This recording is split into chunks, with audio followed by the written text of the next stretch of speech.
Hello and welcome back to the Modern Leader Way. Today I am joined by Caroline Keatinge. Hi, Caroline. Hi, Emma. Nice to have you on. I was chatting actually to a friend of mine now, someone I've worked with and that Caroline knows very well, which is Liz Sargent of the Well Nourished Club. And Liz actually was on my last podcast twice. She was on episode 24, Understanding Our Cycles, and also episode 57, where we were reflecting on me working with Liz as a functional nutritionist and how she'd helped me on my kind of journey of overcoming some gut issues and things like that. And Caroline works with Liz and she specializes in a topic that I really wanted to go deep in. So I said to Liz, can I invite Caroline on to come and speak with me on the podcast? So very welcome to you. And do you want to just give a brief introduction to who you are, what it is that you're bringing to the table today? Because I know you have a lot of expertise that we can pull on around this Okay, particular I'll topic. try not to go into too much detail because I am one of those people who can go off on a tangent with a lot of passion. I had, for a lot of people, I think, who are nutritionists, functional nutritionists, nutritional therapists, this is my second, or you could call it my third career. So I had a corporate career. I then was, for a while, a stay-at-home mum. And then I did, which in fact is where I met Liz, we did our nutrition degree together. And I have to say, she has been really fundamental in helping me kind of transition properly into real nutrition. I was that classic situation of somebody who'd been out of work for a long time, trying to really find your footing, gain your confidence, really put yourself out there. And I think it's hard for a lot of women who've had a big career break, particularly when you go and learn something completely new, to have the confidence to stand up and speak with authority, which you have. So I've been working with Liz for quite a few years now, and functional nutrition is my whole focus. One of the areas that what I'm discovering is I'm really geeky. And so I really dive into a lot of the testing. We do a lot of testing, be it blood testing, hormone testing, stool testing. Now I'm just qualifying as with LifeCode GX, who are one of the fantastic nutrigenomic genetic testing labs. And so that's kind of what I do now, is really look to get into root cause for what's going on with women, how we can really support them in the best possible way. I love working with clients, but yeah, I particularly get off is the wrong word, but kind of get excited by all the data and peeling back the layers and really understanding what's going on. Amazing. I love that. I love talking to a geek because like I can geek out on all the stuff that you can geek out on. So bring it. Don't be afraid to bring it. So the reason I wanted in particular to speak to you is because we're in this transition series at the moment where we're talking about the various transitions that we go through our life and career. And I think one of the biggest ones that we naturally go through as women and can't get away from, it's gonna happen, is the menopause. And I know, Caroline, in particular, you like to dive into this. And why don't you tell us kind of like how that's come about and kind of how you work with women in particular when it comes to functional nutrition and the menopause? Yes. I think, to be quite honest, the way it came about when I first was kind of going back to when I first started working with Liz. And when we first started working together, she was actually working on new mums. And I was in my 50s. And I thought, you know what, I actually need to talk to my tribe. And my tribe, there may be a few new mums out there, but quite frankly, they are few and far between and often have got there through other routes. Mm-hmm. And so it was before menopause became quite the hot topic that it was now, was really trying to look to say, how do we really support ourselves? How do we really manage this transition and not have it just be the kind of medical route that, kind of at the time, all you could do was go to your doctor, who would put you on HRT or maybe antidepressants. And so that's kind of where I came from, was really trying to say, I think there's so many more aspects and layers to menopause. I'm actually 60 on Sunday. Are you? I'm not ready to admit. But my menopause, I am very late to the menopause game. I'm actually only just menopausal, but my perimenopause started when I was 52. My period stopped for 6 months, and I started a whole emotional roller coaster, rage at my children, crippling anxiety, unable to control my moods. And I thought it was the kids. I thought, I came to motherhood late. My kids are teenagers. I thought, what are they doing? And it took me a kind of awakening to go, you know what? It's not them, it's me. So yeah, that's a roundabout way, trying to find my tribe, dealing with what I was dealing with at the time, feeling like actually we needed more conversation around it, and more real conversation around options available for people. Yeah, it's so important, right?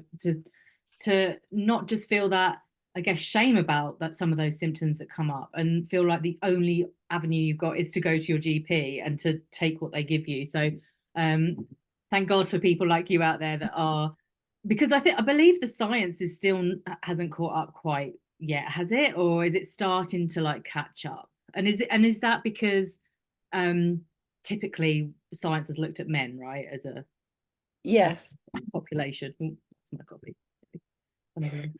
Sorry. I mean, I think the science generally for women is just way behind. As you say, most women are so complicated. It's if you're running, kind of a randomized controlled trial, you're trying to keep everything the same and just change one or two dimensions. It's impossible to do that with women. You can't get women saying, right, well, you've all got to be at the same point in your cycle. I want you all to be on 28 days. I want you all to ovulate on day 14. I want you all to, kind of, and when now that I do, so much genetic testing and hormone testing, and we know people detox in so different ways that, that it's kind of understandable. Science run by men, tested men, they were nice and predictable. And in fact, women don't always work the same way. Yeah. And why would men really explore what's going on with women's hormones? Because it wasn't really relevant to them. So when I talk about hormones, I used to have two pictures. Male hormones was a light switch on or off. Women was a real, control panel with dials and knobs. Oh and my this. goodness. Okay, yeah. So I think we're still learning, and there's still a lot more research that really needs to happen to understand what goes on, what we can do about it. And also I think a lot of the transitions, so understanding perimenopause, understanding postmenopause, people hear crazy things about how the brain transitions, and you just lose all this gray matter. But then actually, if you look to years past menopause, the brain does kind of reform, and it's really understanding some of that journey. And I think we're a long way off getting the whole picture. Yeah, okay.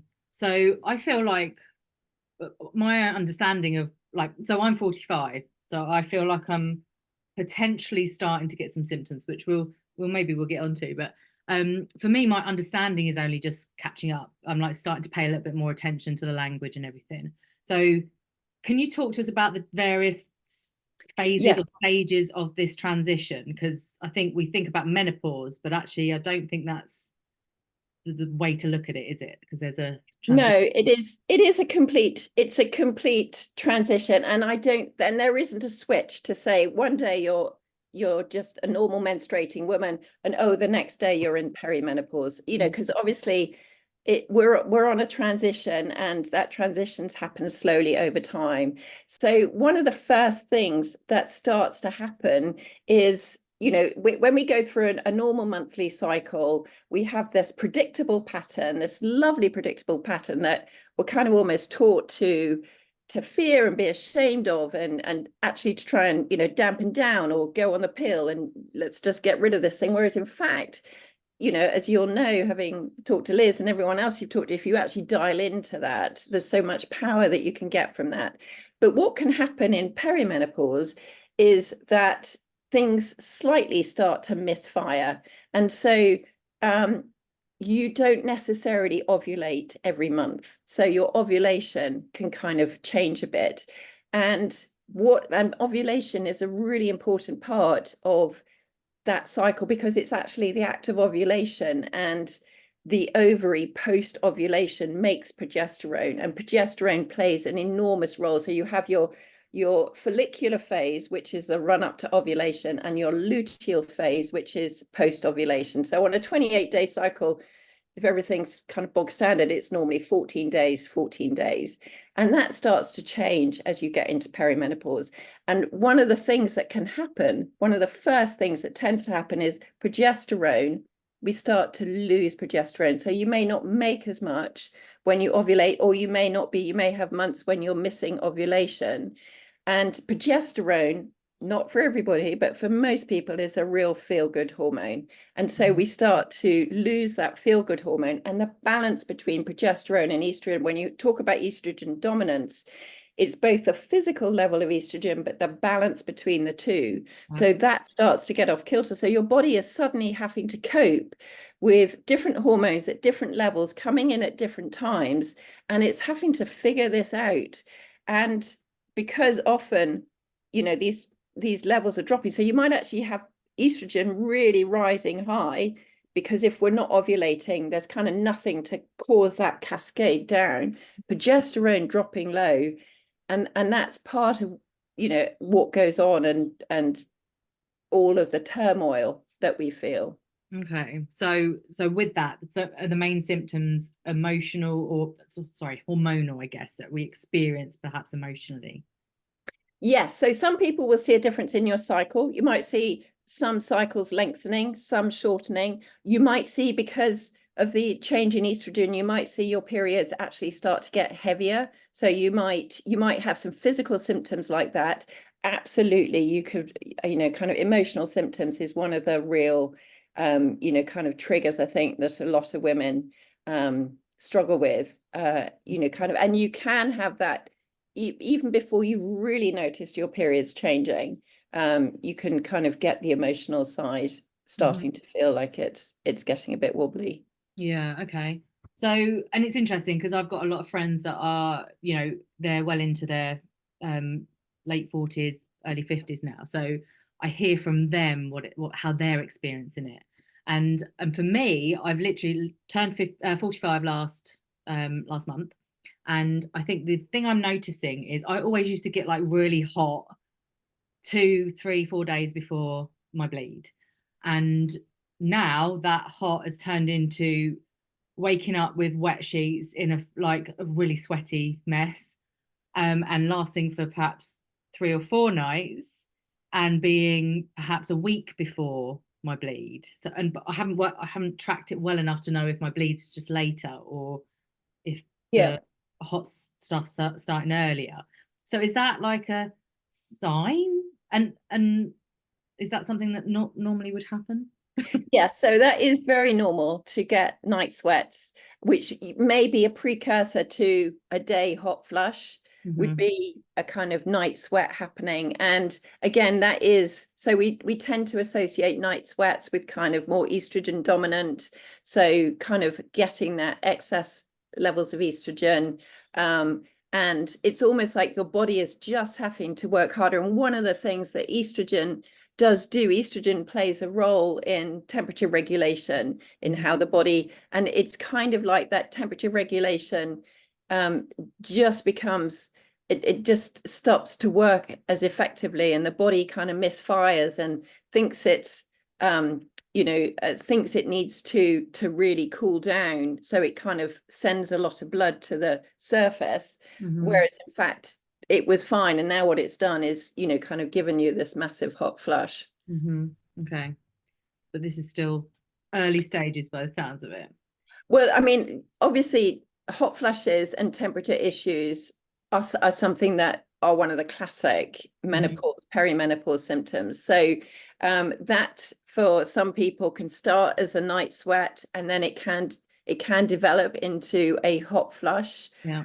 For some people, hot flushes can continue up until menopause. They can sometimes go beyond menopause.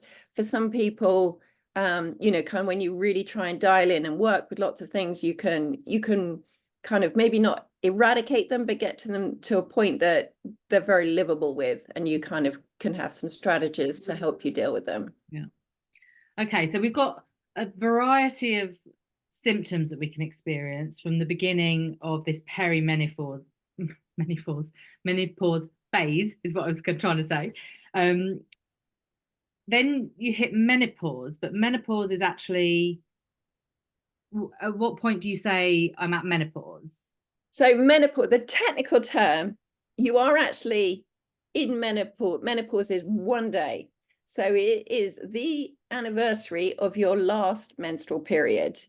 And that's because your menstrual periods, like I experienced, my menstrual periods stopped for 6 months. I think I was 52. So I thought, oh, that's it, you know, kind of, and then they came back. Right. And they actually came back more regular than they were before they stopped. Okay. So menopause is the anniversary, 12 months since your last period. So really up until that point, the kind of few years up till then, when things you kind of know, like you're experiencing a few changes, maybe some night sweats, maybe some other things, you're in perimenopause. And then from that date onward, you're post-menopausal. Right. Or most people just say, you know, I'm menopausal. Yeah.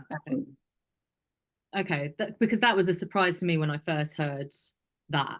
And I think we just get the language a little bit mixed up. And it doesn't really matter, does it? As long as we know that actually we're not post-menopausal until we've had that 12 until you've had that 12 months, yeah. No bleeds. Okay. So obviously we know we can go to the GP, and you know, if it's unmanageable, we feel like we're out of control, we just need some help, we can get HRT, and that helps, right? Yeah. And what is that doing? Let's just talk about like what we know about HRT and what it does do to support us, but actually what's going on with it.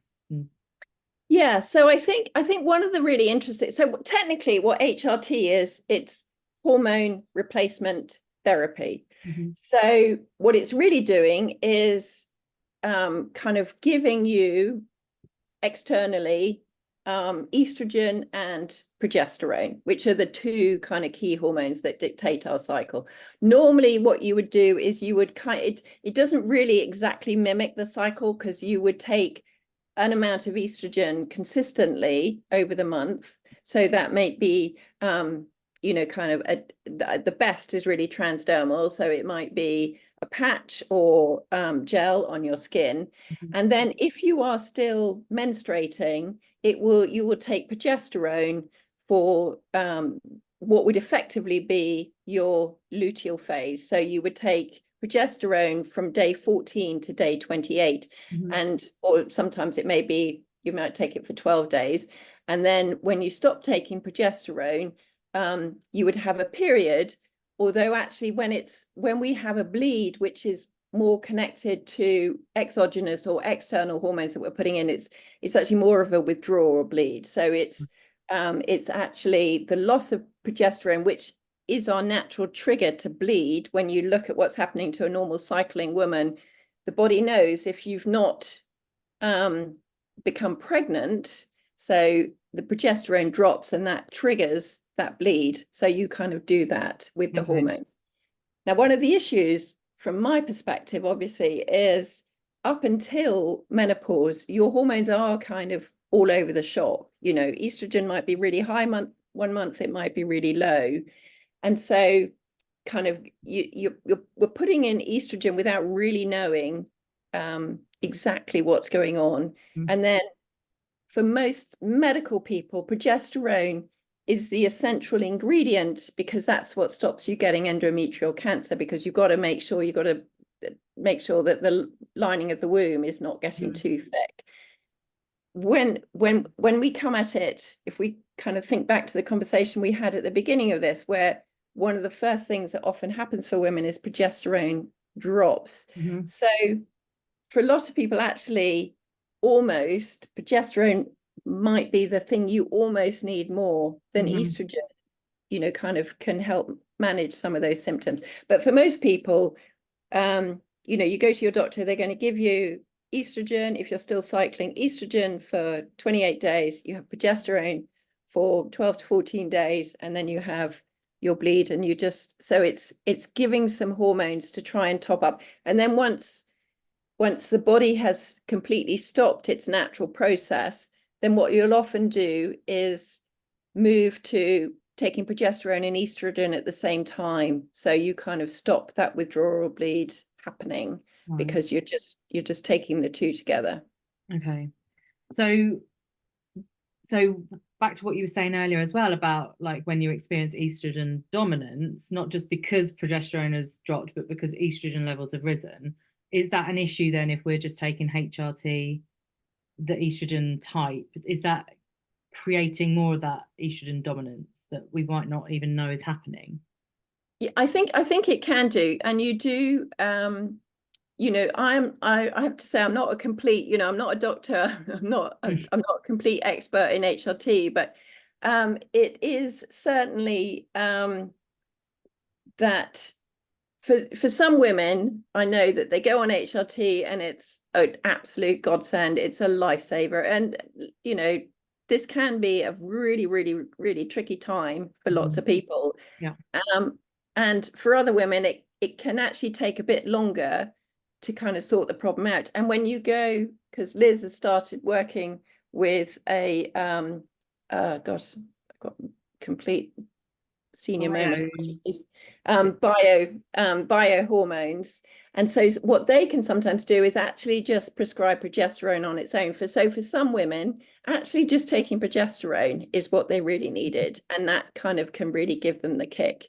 Okay. I don't think GPs in the NHS, I don't think that they would prescribe progesterone on its own. Okay. All right, it's fascinating. Just like, and listening to you talk, it's like, oh, okay, so there's more at play here than just like a one size fits all, right? Because we know that we are just so individual and unique in how we experience this for a multitude of reasons, right? So yeah, and I think one of the things that I kind of talk about a bit is some of what's going on. So estrogen and progesterone are lovely things. They do, like, we have estrogen receptors all throughout our body, which is partly why this process can, cause so many things, because we've estrogen receptors in our brain, in our joints, and, kind of all over the place. But one of the things that I like to look at it is what happens almost as you go into perimenopause and menopause. So if we think about when you go to the seaside and the tide's in and you just see this beautiful sea and sparkling sea and the coast, and then the tide goes out and you see the rocks and the rock pools and, all the seaweed, and you see everything that's going, it's always been there. It's just you're seeing it because the tide's gone out. And that's the same, I think, for a lot of women is, then you may have gut issues that are going on. You may have thyroid issues that you're going on. You may have inflammation that you're struggling. You may have, kind of stress dysregulation, and you're keeping it all together because you've got this kind of hormone cycle that, kind of has been there for decades. And as that all drops, all this other stuff that hasn't appeared from nowhere, it's been there, you start to see it and experience that. And so I think some of what makes perimenopause and menopause harder for women is we lose almost that protection, and all this other stuff that kind of has been hidden is now actually coming to the surface and making itself known. Okay, so that makes a lot of sense. And then I guess we come to the way that you and Liz can work your magic in terms of how you look at addressing some of these symptoms and looking at the root causes. So is there like a typical way you tend to start looking and working with someone when they present with some of these symptoms? Yes. So kind of a lot of what we do. So I think you probably know with this, a lot of where we start is the gut, because the gut is, that's the root cause of your immune system. That's the root of most of your immune response. It can cause serious inflammation. You've got the whole gut-brain axis, so it has a real play in terms of mental health.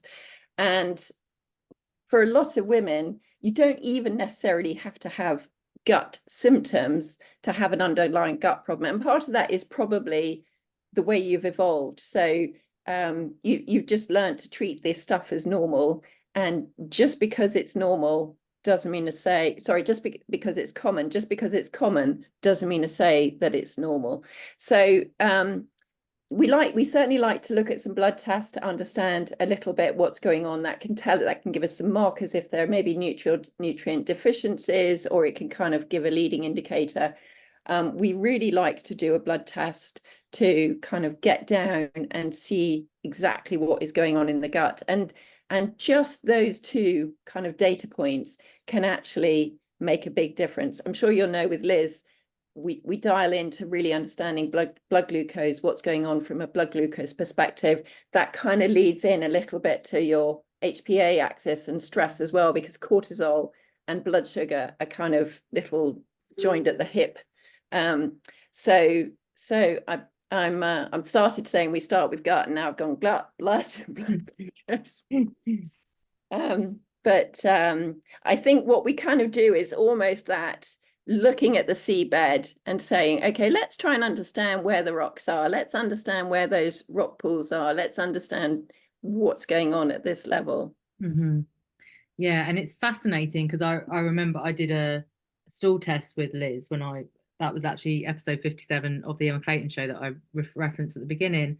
And actually I had a lot of green lights across the board, which I was like massively surprised by, because I had these really specific unpleasant symptoms. And actually, because Liz was able to read it, she was able to highlight one particular bacteria that was just too much in an excess of. And it was a sulfur-loving bacteria. So, cutting out the eggs and the cauliflower and all the things for a period of time, and working in a bit of a detox. And actually my symptoms went, and they've never come back. Like, it's unreal how specific you can get with those real, like, key diagnostics. So I feel like that's fascinating. Like, to give people an idea of what that might set them back if they were to look at coming in and getting some just basic testing, what are we looking at?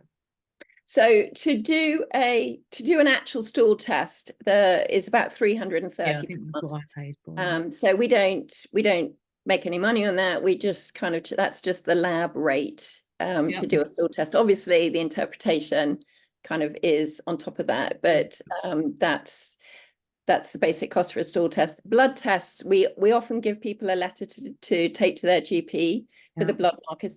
I have to say GPs are really variable. Some of them will just go, yeah, fine. They won't normally do all the ones we want, but they'll do a number. Yeah. Some GPs, it really depends on the practice, don't. So we have, kind of, we can point people in the direction of a private blood test, and that's normally about kind of 130, 150 pounds. Okay, so it's not crazy money that we're talking about here, and it's like, from going through it for experience, like, it's totally worth it, especially if you're aware of your symptoms and you want to improve them. So what are some of the I guess, are there environmental things that you look at, like environmental, and I guess diet falls under that, does it? Yeah, I guess one of the big environmental things that we've not talked about are what we would call xenotoxins.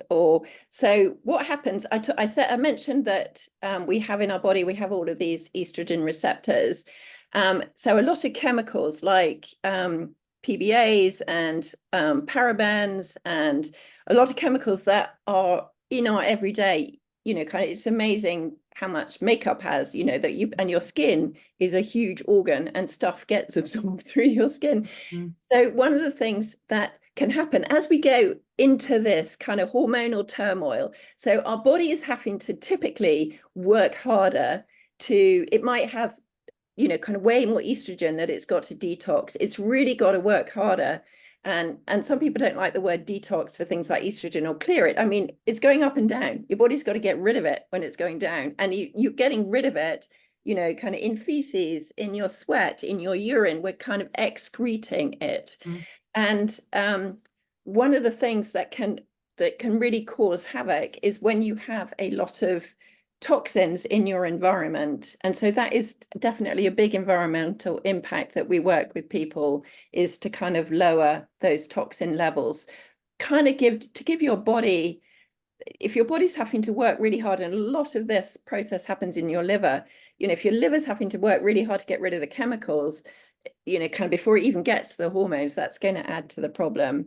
So that would be things like, so I've, for example, I've switched to Monet hair products and skin products, and also my makeup that I use is, like, I use very little makeup, but it comes from either Monet or Tropics. I think Tropics are quite good as well. Yeah, tropics are good. Yeah, Yeah, so I think little things like that, they're good shifts to make, right?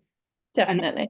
And I think I'm sure when we look at our household products and things like that, there's even more switches we can make. And yes, there is a consideration because oftentimes they're more expensive, right? When we're looking at toxin-free stuff. But it has a bigger effect, not just on our environment, but the environment as well, right? So Yeah. so yeah, I've noticed, and I've stopped wearing perfume. So every Oh now and yeah. then I'll put on an essential oil, but I haven't worn perfume for probably 4 or 5 years. It just never felt I just never felt like it added anything to me. But for me, I know still the big thing that I'm putting in that I need to take more consideration for is food, my Yes. diet. So I guess this is the big consideration, right? And This this is is, where you can work with. yeah, food is the biggie. You know, kind of food does multiple things. So obviously food is what gives us energy. That's, you know, kind of what powers us through the day. We need food. But it can also, the wrong food can cause inflammation. It can cause our hormones. So we haven't really talked about blood sugar regulation. We've talked a little bit about blood sugar regulation, but you know, there's a real overlay between blood sugar. Blood sugar is tied to insulin. Insulin is tied to lots of, you know, thyroid, your performance of your thyroid hormone. You know, hormonally, everything is a kind of mesh and it all overlays. And so really look, we can come at food from so many different perspectives. We can come at it from how is it, what's going on kind of when we look at all of these hormones and, you know, stress factors and cortisol and all of that. We can look at it from nutrient wise. Are we getting the nutrients we need to support ourselves? And one of the things that what's called a standard American diet, which is typically really high in protein, you know, it's a kind of cereal for breakfast, pizza for lunch, burger for dinner, kind of, you're getting a lot of calories. But when you actually look at what the body has to do to translate those calories into energy at the cellular level, it's an incredibly difficult process that needs lots and lots and lots and lots of nutrients. And as women as well, because of our cycles, and our cycles need a lot of nutrients. So to do all this detoxing, you need vitamin B3, you need B6, you need zinc, you need magnesium, you need B12, you need B9. And, you know, so you've got, I'm sorry, I'm getting excited and Oh, geeky. please carry on. But it's just, so that is just like, it's our world. And we, you know, kind of the simplistic, that kind of eat well plate just doesn't even touch the surface of what's going on. So we've kind of got this, we've talked about the gut health, and obviously what we eat and what we're feeding it is going to be a big influence on that. But let's just talk about blood glucose for a minute, because I also worked with Liz just before Christmas, just for a quick month, because I really wanted to kick my sugar habit. Like for me, the story of my life has been my relationship with food, and in particular chocolate. I like, hands up, I love it, and you know I can't ever see my life without it. But I do notice the effects it has on me when I have it, and I don't want to feel those energy slumps, um and I don't want to be a risk of diabetes. And like my dad's got type 2 diabetes through his diet habits, so I don't want to follow in his footsteps. So I did wear one of the monitors, and it was fascinating. So I bought another one. So I had it on for 4 weeks, and actually what I noticed was I can't remember what I had on the first day. I think I had bran flakes, right? I was being really lazy. Liz said to me, just eat normally like you would do so we can see what effect your diet's having on you. And I had this spike at like 13 or something from just having bran flakes with oat milk. And I was like, whoa, like that's an easy fix. I just don't have cereal anymore. I knew it. I kind of knew cereal wasn't good for me first thing. I know that I can have energy for longer if I have a high protein, high fat breakfast. I've worked with Liz for long enough to know that if you sort your breakfast out, the breakfast for kings, it's like you're sorted for the rest of the day. So that was a quick win. And actually it was really interesting to see just if I did eat the chocolate, like the spike it would have. And then also what was fascinating for me was how quickly, just by changing a few things and getting some good habits back in place, it actually leveled out those peaks to more like rolling hills that she said she wants to see. So I was like, okay, so this is good, right? So, okay, my levels are probably higher than optimal. So then it's just a case of bringing them down over time. So what, like, if I'm moving into perimenopausal symptoms or time of my life transition, what I'm up against, help me understand like what extra factors I'm up against. I think you've already touched on it, but so that I can really understand, it's not just the chocolate that's going to impact my blood glucose levels, is it? It's hormones. Yeah, it's hormonals, and then we start to layer stress kind of into that thing. I think one of the things to back up to kind of paint the picture of why blood glucose is so important is we're kind of taught from when we're little that calories are bad, you know, kind of, and diet is everything about calories in, calories out, and it's all about your willpower. So, you know, if you've gone and eaten that packet of biscuits, that's all on you. Yeah. It's your willpower. Shame on you. Shame on you. Sit there, feel the blame, take the shame. Yeah. You know, you're a bad person, sit on the naughty stuff. Don't eat anything for the next 5 days. Exactly. Or go work out. Go run. Yeah, go and kill yourself with a massive workout, okay? Because that's what you should do to work off your shame.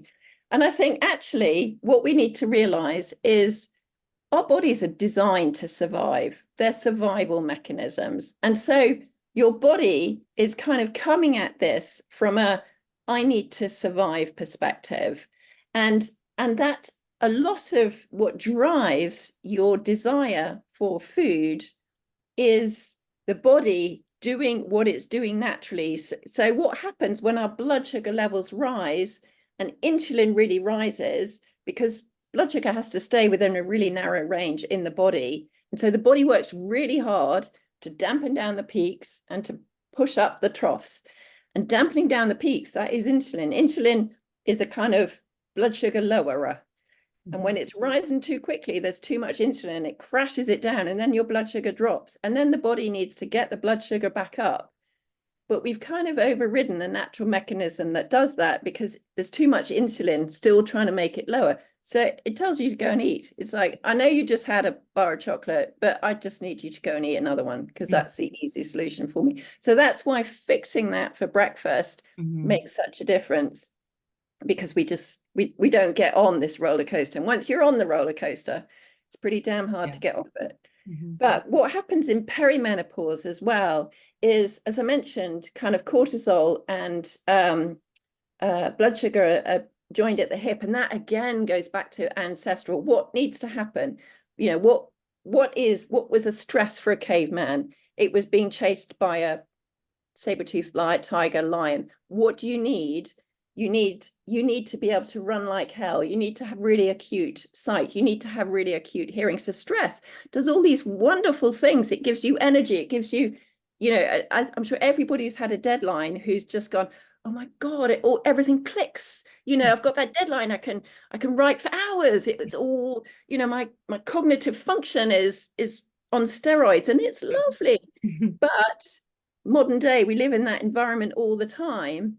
And, you know, kind of it's cortisol is keeping blood sugar high to get all of these effects. So as we get into perimenopause and everything starts to go off kilter, so cortisol starts to cause more of a problem. We've kind of lost that protection of estrogen. So all of the issues in our gut are causing more. So everything is just like, it's almost like everything's working at the edge of its limit.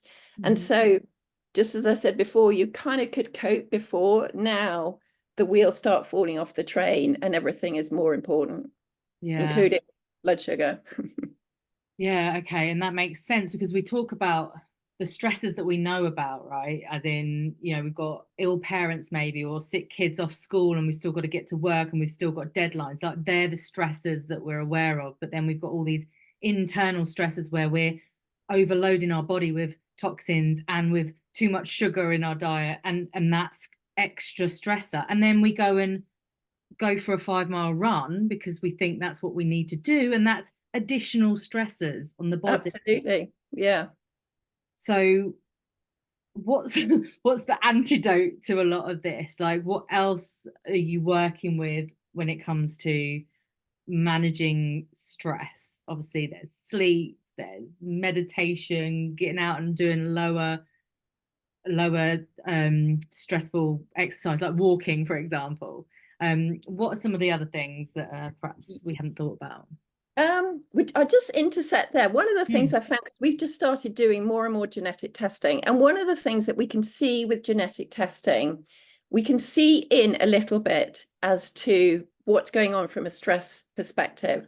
So we can see a little bit, you have adrenal receptors. We can see whether you, in fact, overreact. I say overreact. It's your normal, so it's not really overreacting, but your body, the way your body interfaces with high adrenaline kind of means that you feel a fight and flight response more than, say, the next person. So sometimes I've had clients where we have done genetic testing and they just go, oh my God, you know, it's not in my head. And even just understanding how your body operates can almost take that. It's almost like somebody who's been struggling with a chronic illness and they get a diagnosis. And okay, the diagnosis may not be what they wanted to hear, but just knowing it's not in your head is huge. So sometimes with people understanding what actually is going on. And when we do hormone testing, we can look at your cortisol circadian rhythm. We can look at how much cortisol your body makes. We can look at the balance, you know, kind of where it sits. So sometimes really getting in and understanding that can really help us to shape the appropriate support. From a basic level, you know, kind of doing all of those lovely, sleep is huge. And for a lot of menopausal women or perimenopausal women, sleep, going back to your night sweat, sleep, you know, starts to really deteriorate. So dialing into everything you can do, support yourself from a sleep perspective, some of which does get back to those understanding blue light. Blue light is kind of the reason blue light causes havoc. It goes back to caveman times. You know, kind of the wavelength of a nice sunny day.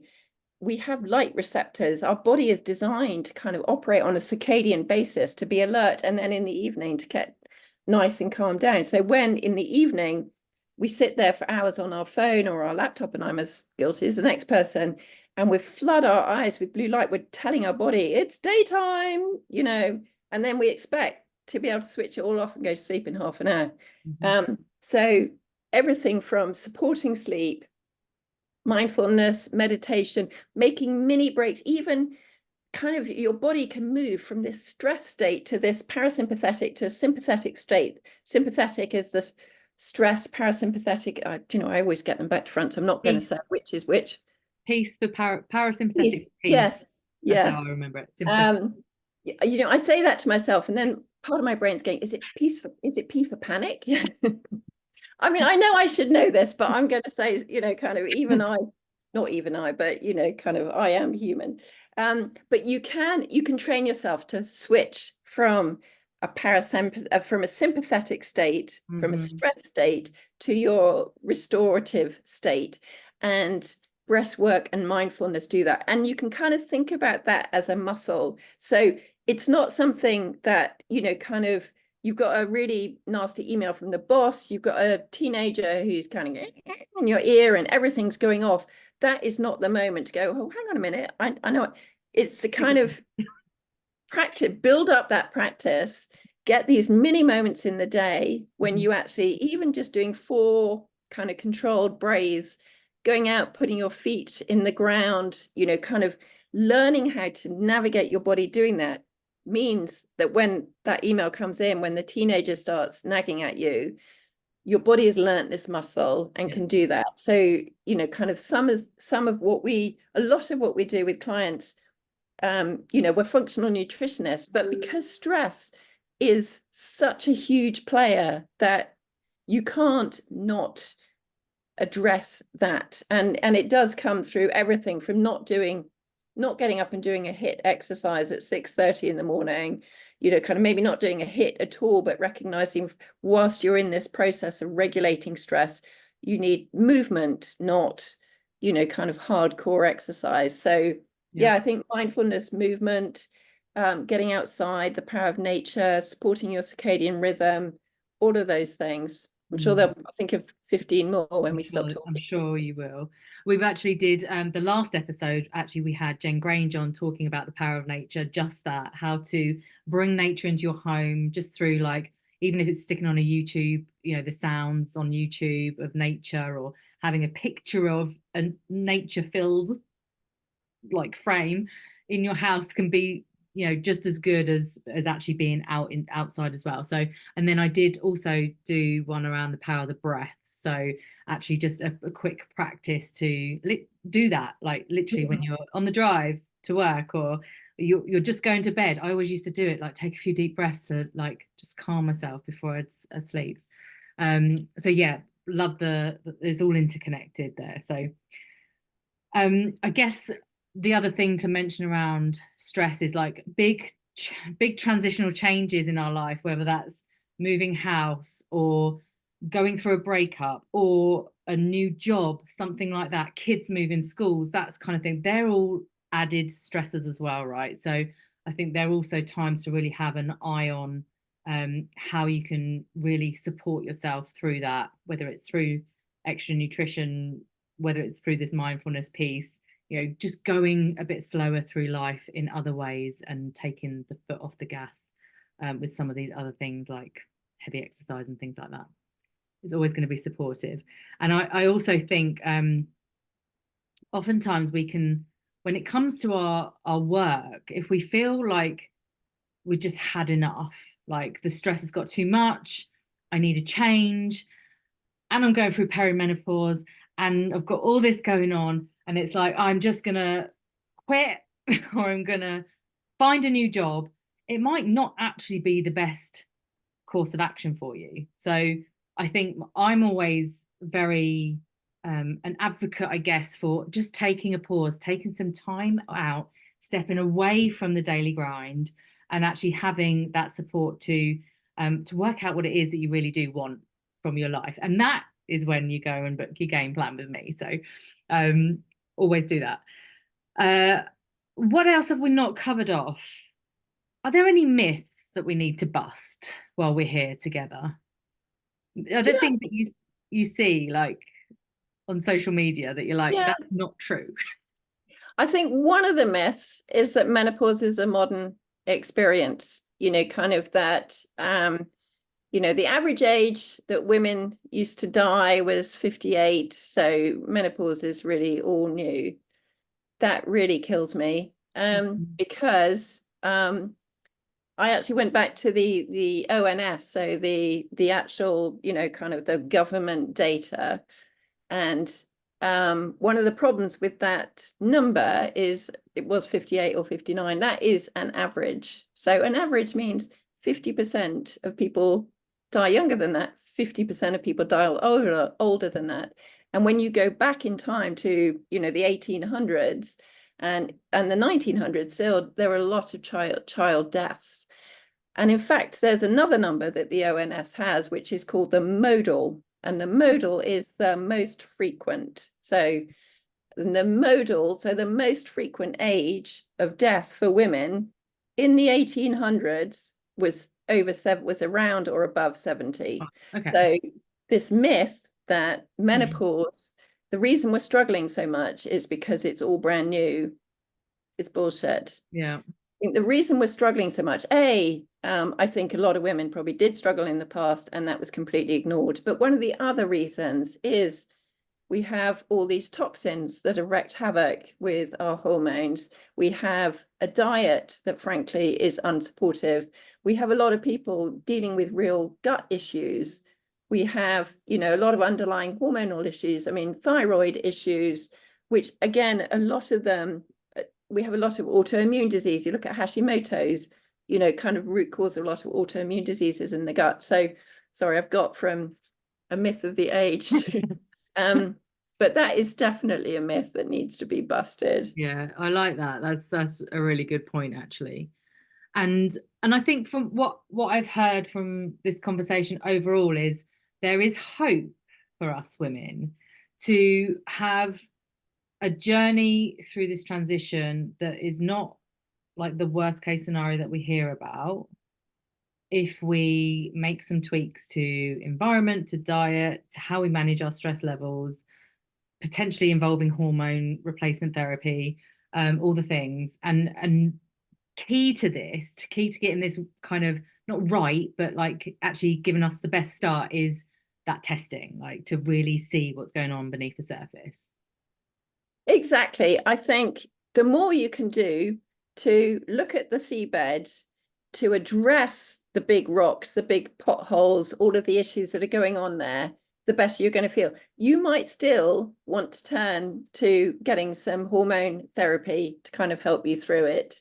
You may not, but it's so much better to address that from a position of kind of being as good and as healthy and of having addressed these underlying conditions rather than putting a sticking plaster on top, partly because the size of that sticking plaster is going to need to be a lot smaller if you've addressed a lot of these underlying issues. So it's, I think, and for a lot of women, you know, I think we hear it all the time. You'll have heard it from Liz. The kind of people are amazed at how transformational addressing some of these issues can be. And there's nothing, I get back to being a geek, there is nothing like having the data to help you. As you said, you had a stool test that maybe someone else would have said, oh, look, it's all green, it's fine. It's actually knowing that it might say all green, but some of those line items can kind of cause havoc. So yeah, I would say absolutely try and everything you can do to get yourself address these issues is really going to help the transition. Amazing. So how, if someone's listened this far and they're like, I need Caroline in my life, how can they get hold of you in the Well Nourished Club? So the Well Nourished Club is you just look up the Well Nourished Club, or you can follow Liz Sargent. So a lot of my work I do freelance with her. So if you, just look to follow the Well Nourished Club, and you can follow it on Instagram, on Facebook. Just go to the website. And I would absolutely say Liz is my, you know, kind of, I'm almost, my breath gets taken away. I think she is phenomenal in terms of her expertise, her knowledge, her passion, and even just following her on Instagram, you know, can be so insightful for people. Mm-hmm. And where can people find you personally? So me personally, I'm at Caroline Keatinge. So you can follow me on Instagram at Caroline Keatinge or Caroline Keatinge Nutrition. And yeah, that's where you can find me. Cool. Keatinge with an E. That's it, Keatinge with an E. I did wonder if I'd said it properly actually at the beginning. You did. You did. Yeah. So I'll make sure all the links to those are in the show notes so that you can go directly there and catch up with Liz and or Caroline. And Caroline, thank you so much for sharing your geekiness with me. And I love it all. And I feel like I've got a better understanding myself as well going into this journey. And of course, I will be back pulling on yours and Liz's knowledge probably before long, to be fair. So thank you so much for your time, for being here and sharing your wisdom with us. Oh, thank you so much, Emma, and thanks for the opportunity. I mean, I really appreciate it. And sorry if I went off on a few too many tangents, but not at all. Not at all. No, I love it. Thank you so much. And we'll see you next great. time. Cheers, guys. Take care. Okay. Bye. Bye.